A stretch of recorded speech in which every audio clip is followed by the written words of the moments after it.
अस्सलामुअलैकुम वरहमतुल्लाहि वबरकातुह। सक्षमता परीक्षा देने वाले असातिज़ा किराम और मैट्रिक के स्टूडेंट्स, आज हम बात करने वाले हैं हिस्सा शायरी नज़म के बारे में। तो इस पे बात की जाए इससे पहले आप सबसे गुजारिश है, दरख्वास्त है, रिक्वेस्ट है कि आपने अगर अब तक हमारे चैनल को सब्सक्राइब नहीं किया है तो सबसे पहले सब्सक्राइब कर लें, लाइक कर दें, शेयर कर दें और बेल आइकन के बटन को दबा लें ताकि आपके एग्ज़ाम के लिए जो कुछ भी मवाद रहे वो सबसे पहले आप तक पहुंच जाए और आपके एग्ज़ाम की तैयारी अच्छी हो। तो चलिए बात करते हैं। सबसे पहले मुख्तसर पीछे भी बता चुका हूं कि नस्र और नज़म किसको कहते हैं। तो नस्र ऐसी तहरीर को कहते हैं जो बिखरी हुई होती है। नस्र के माने ही बिखेरना होता है और नज़म के माने पिरोना होता है, यानी मुनज़्ज़म। ऐसी तहरीर जो मुनज़्ज़म तौर पे हो, अल्फाज बिखरे ना हो, बल्कि पहले मिसरे में यानी पहली लाइन में जितने अल्फाज हों और जैसा वज़न हो वैसा ही दूसरे, तीसरे, चौथे, पाँचवें, छठे उस नज़म के अंदर जितने मिसरे होंगे सब उस वज़न पे होंगे और मुनज़्ज़म तरीके से अल्फाज उसमें पेश किया जाएगा या पेश किए जाते हैं, तो उसे नज़म कहा जाता है। ये नज़म चकबस्त की है और इसका उन्वान क्या है? मनाजिर कुदरत।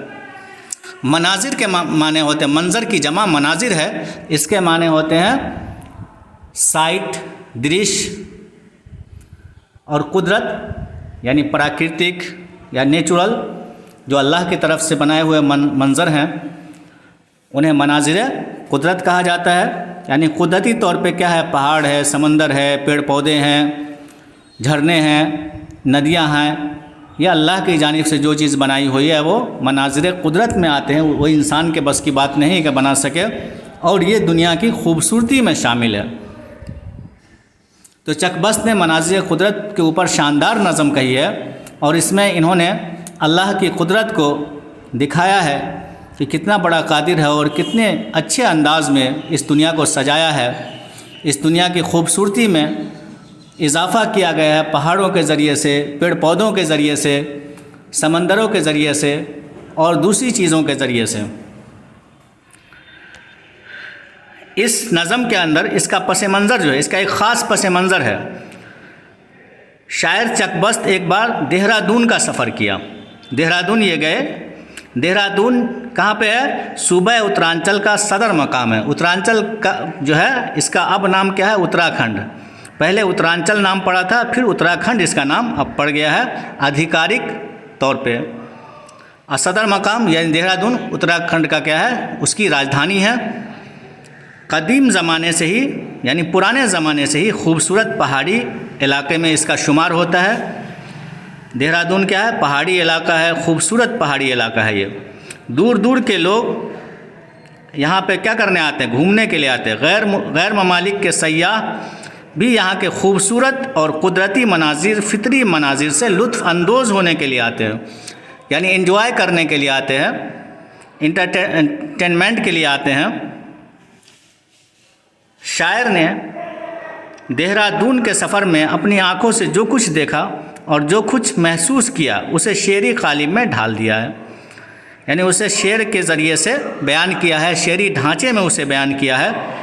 देहरादून एक पहाड़ी मकाम है जहाँ पहाड़ की बुलंदी और वहाँ की खामोशी काबिल दीद है। पहाड़ बुलंद बुलंद ऊंचे ऊंचे पहाड़ है और ये पहाड़ वहाँ पे बिल्कुल खामोश, और ये खामोश क्या है? देखने लायक है। काबिल दीद का मतलब देखने लायक। अगर दिल नुक्ता शनास हो, यानी दिल जो है एक एक बारीक चीज़ को पहचाने, तो क्या होता है? इस वीराने और बुलंदी पर खुदा की कुदरत, अल्लाह की कुदरत और उसके वजूद को महसूस किया जा सकता है कि वाकई में कोई अल्लाह है, कोई खुदा है जो इस कायनात का मालिक है और इसको चला रहा है, इसका बनाने वाला कोई रब है। देहरादून के पहाड़ों की खामोशी अपनी ज़ुबान हाल से कह रही है कि अगर चश्म बीना हो, यानी देखने वाली आँख हो, आँख तो सबके पास होती है लेकिन बारीक आँखें यानी हर चीज़ को महसूस कर सके, दिल की निगाह से देखे। कहने का मतलब दिल की निगाह से देखने वाली अगर आँख हो और दिल हसास हो, यानी हर चीज़ का एहसास करे, तो इस वीराने और ख़ामोशी में भी कुदरत के नज़ारों को महसूस किया जा सकता है। यानी कुदरत के जो नज़ारे हैं उसे महसूस किया जा सकता है, उसका एहसास किया जा सकता है। इस नज़म के अंदर चकबस्त ने कुदरत के नज़ारे को पेश किया है, बड़े खूबसूरत अंदाज में पेश किया है। तो जैसा कि आप उन्वान देख रहे हैं, उर्दू अदब है और हिस्सा शायरी नज़म है ये, और उन्वान क्या है इसका, टाइटल क्या है, मनाज़िर कुदरत, और इसके नज़म निगार यानी शायर कौन है, चकबस्त है। मारूज़ी सवालात और जवाबात आपके सामने पेश किए जा रहे हैं, आने वाले हैं ऑब्जेक्टिव क्वेश्चन आंसर। तो देखते हैं कि पहला क्वेश्चन क्या है। सवाल है चकबस्त की पैदाइश कब हुई। तो इसका जवाब है 1882 ईस्वी। इसका जवाब क्या है, 1882 ईस्वी में चकबस्त की पैदाइश हुई। अगला सवाल है चकबस्त कहाँ पैदा हुए। तो चकबस्त जो है फैज़ाबाद, यूपी के अंदर, यूपी में एक ज़िला है फैज़ाबाद, वहाँ ये पैदा हुए। फैज़ाबाद ज़िला में चकबस्त पैदा हुए। अगला सवाल है चकबस्त का पूरा नाम क्या है। तो इसका जवाब है पंडित भरत नारायण चकबस्त। चकबस्त का पूरा नाम पंडित भरत नारायण चकबस्त। अगला सवाल है चकबस्त ने वकालत का कब पास किया। तो 1908 ईस्वी में चकबस्त ने वकालत का इम्तिहान पास किया और ये वकील बने 1908 ईस्वी। 1908 ईस्वी में। अगला सवाल देखते हैं। सवाल है चकबस्त की कौन सी नज़म आपके निसाब में शामिल है। तो कौन सी नज़म आपके निसाब में शामिल है, याद रखना है मनाज़िर कुदरत, यानी आपके सिलेबस में कौन सी नज़म है, मनाज़िर कुदरत। अगला सवाल है चकबस्त की गज़लों में किस बड़े शायर का रंग पाया जाता है। तो उनकी गज़लों में किस बड़े शायर का रंग पाया जाता है। तो इसका जवाब है आतिश। आतिश का रंग चकबस्त की गज़लों में पाया जाता है। अगला सवाल है चकबस्त 1926 ईस्वी में रायबरेली क्यों गए थे। तो इसका जवाब है मुकदमे के सिलसिले में 1926 ईस्वी में चकबस्त रायबरेली गए थे। अगला सवाल है जदीद नज़म के हवाले से हाली और आज़ाद को क्या माना जाता है। तो इसका जवाब है पेशरू। पेशरू माना जाता है, हाली और आज़ाद को जदीद नज़म का पेशरू माना जाता है, याद रखना है। अगला सवाल देखते हैं। किसी की तारीफ़ में जो नज़म कही जाए उसे क्या कहते हैं। तो किसी की तारीफ़ में, किसी भी आम इंसान के, बादशाह के या और किसी की तारीफ़ में जो नज़म कही जाए उसे कसीदा कहते हैं, उसे कसीदा कहते हैं। अल्लाह की तारीफ़ में हम्द, नबी सल्लल्लाहु अलैहि वसल्लम की तारीफ़ में नात और खुलफाए राशिदीन बुज़ुर्गान दीन की तारीफ़ में जो कही जाए उसे मनक़बत। अगला सवाल है जोश ने कैसी नज़में कही। तो इसका जवाब है इनक़लाबी नज़में।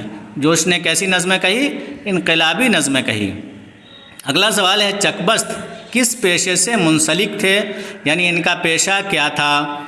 तो इनका पेशा था वकालत, यानी ये वकील थे, वकालत करते थे। अगला सवाल है देहरादून किस सूबा का सदर मकाम है। तो इसका जवाब है उत्तराखंड। देहरादून उत्तराखंड की राजधानी है, उसका सदर मकाम है, यानी उत्तराखंड की देहरादून राजधानी है। अगला सवाल देखते हैं। सवाल है जो रूह हम में है उसमें वही रवानी है। जो रूह हम में है उसमें वही रवानी है, ये मिसरा किस शायर का है। तो इसका जवाब है चकबस्त, यानी ये मिसरा चकबस्त का है। अगला सवाल है चकबस्त की वफ़ात किस बीमारी में हुई। तो चकबस्त की वफ़ात फालिज की वजह से हुई। फालिज की वजह से चकबस्त की वफ़ात हुई। अगला सवाल देखते हैं। दरअज़ेल मिसरा को मुकम्मल कीजिए। शायरी भी है आतिश मुरस्सा साज का। तो इसमें क्या खाली जगह में है, काम, यानी शायरी भी काम है आतिश मुरस्सा साज का, काम इसमें भरा जाएगा। अगला सवाल है ज़ेल में किन लोगों को जदीद नज़्म का पेशरू माना जाता है। तो इसका जवाब है हाली और आज़ाद। जदीद कहते हैं नई नज़्म का पेशरू हाली और आज़ाद को माना जाता है। अगला सवाल है 20वीं सदी का अजीम तरीन शायर किसे माना जाता है। तो 20वीं सदी का अजीम तरीन शायर अल्लामा मोहम्मद इकबाल अलैहि रहमा को माना जाता है, जो कि शायर मशरिक़ हैं।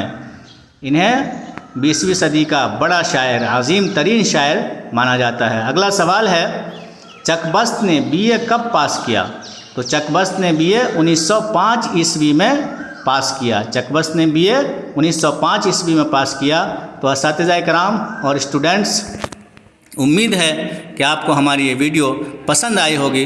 तो आप सबसे गुजारिश है, रिक्वेस्ट है, दरख्वास्त है कि आपने अगर अब तक हमारे चैनल को सब्सक्राइब नहीं किया है तो सबसे पहले सब्सक्राइब कर लें, लाइक कर दें, शेयर कर दें और बेल आइकन के बटन को दबा लें, ताकि आपकी तैयारी के लिए जो भी वीडियोज़ रहे वो सबसे पहले आप तक पहुंच सके। ये मेहनत सिर्फ़ आपके लिए की जा रही है। अल्लाह हाफिज़।